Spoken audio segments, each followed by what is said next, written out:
Hello সকলকে, আশা করি তোমরা সবাই খুব ভালো আছো। আমিও খুব ভালো আছি। তো আবার একটা নতুন ইন্টারেস্টিং ভিডিও নিয়ে চলে এসেছি। তো এটা ছিল আমার একটা ক্লায়েন্ট, তো মিষ্টি একটা দিদি।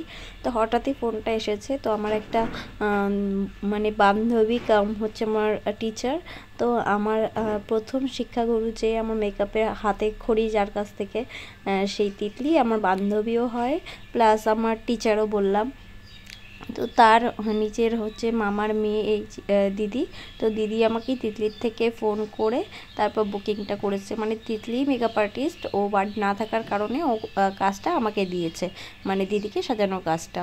তো দিদি আমাকে ফোন করে যথারীতি টাইম বলে দিয়েছে। তো 2টোর দিকে চলে এসেছি। দেখো মেকআপ বেসও রেডি হয়ে গেছে। আর দিদির আগের থেকেই বলা ছিল যে স্কিন টাইপ অফ করতে হবে, তো সেরকমই করার চেষ্টা করেছি। দেখো হাত আর মুখের মধ্যে খুব একটা পার্থক্য নেই। আর দিদি খুবই দিন থাকতে থাকতে সেজেছে, মানে দিদি 2টো লোকেশনে যেতে হবে। তো রাত্রেই আসলে পার্টিটা, তো আরেক জায়গায় যাবে, সেইখান থেকে থ্রু হয়ে তারপর আরেক জায়গায় যাবে। তো দেখো বলতে বলতে আমার বেস ডান হয়ে গেছে। তারপর আই মেকআপে চলে এসেছি। তো আই মেকআপেও সেম কথা যে আমাকে নিউডের মধ্যে করে দিও। তো রাত্রের পার্টি ছিল, তার জন্য একটু গ্লিটার ইউজ করেছি, গ্লিটার না একটু শিমার। তো দেখো যথারীতি আমাদের লাইনারও টানা হয়ে গেছে। তো লাইনারও টানবে না, দিদি বলে দিল যে যেটা ভালো হয় সেটা করো। তো আমি একটু আলাদা রকমের করলাম, দিদির চোখগুলো খুবই বড় বড় ছিল। তো তার জন্য একটু স্মাচ করে একটু উইং টাইপের করবো ভেবেছিলাম, তো সেটা করিনি। তো দেখো এটাও কত সুন্দর লাগছে। তো প্রথমে দিদিকে বলা হয়েছিল যে দিদি তুমি ল্যাশ পরবে কি পরবে না। তো দিদি বলছিল প্রথমে পরবো না, আমি একদমই পরবো না।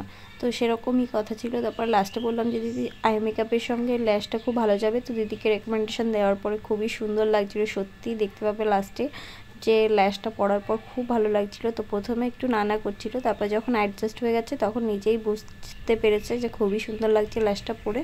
তো দেখতে পাবে যে ল্যাশটা পরার পর কত সুন্দর গ্লো করছে। দেখো মেকআপটা খুব সুন্দর বসে গেছিলো স্কিনে।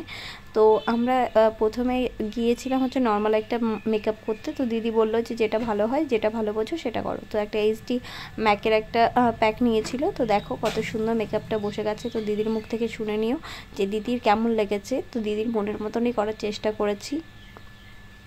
কেমন লাগলো দিদি আজকে সেজে? খুব সুন্দর লেগেছে, যেরকম চেয়েছিলাম মোটামুটি কাছাকাছি। তো বলবোই না, মানে আরো বেশি সুন্দর হয়েছে। Thank you. খুব সুন্দর হয়েছে, তোমাকে থ্যাংক ইউ। ঠিক আছে, চোখটা একটু বন্ধ করো। আচ্ছা ঠিক আছে।